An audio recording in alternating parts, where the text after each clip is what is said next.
ফরিদপুর পৌরসভার চুনাঘাটা টাউন এলাকার একটি বাড়ির ভেতর মাটি চাপা দেওয়া নিখোঁজ রিকশা চালক হালিম শেখের মরদেহ উদ্ধার করেছে পুলিশ। শনিবার বেলা ১:৩০টার দিকে পুলিশ ওই বাড়ির সন্দেহজনক স্থান থেকে মাটি সরিয়ে মরদেহটি উদ্ধার করে।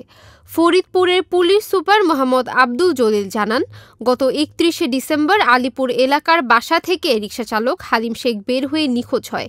এরপর থেকে তাকে পাওয়া যাচ্ছিল না। এ ঘটনায় নিহতের পরিবার গত ৩ জানুয়ারি কোতোয়ালি থানায় একটি নিখোঁজ ডায়েরি করেন। এদিকে হালিমকে অনেকেই চুনাঘাটা মডেল টাউন এলাকার মোখলিসুর রহমানের বাসার ভাড়াটিয়া রিকশাচালক রনি মোল্লার সাথে ঘোরাফেরা করতে দেখেছে বলে জানালে নিহতের পরিবার ও স্থানীয়রা রনির ভাড়া বাসায় এসে একটি ঘরের মধ্যে রিকশাটি দেখতে পান এবং ওই ঘরটির পেছনে আলগামাটি দেখতে পাওয়ায় তাৎক্ষণিক পুলিশকে জানানো হলে পুলিশ ঘটনাস্থলে গিয়ে আলগামাটি সরিয়ে সেখান থেকে বস্তাবন্দি লাশ উদ্ধার করেন।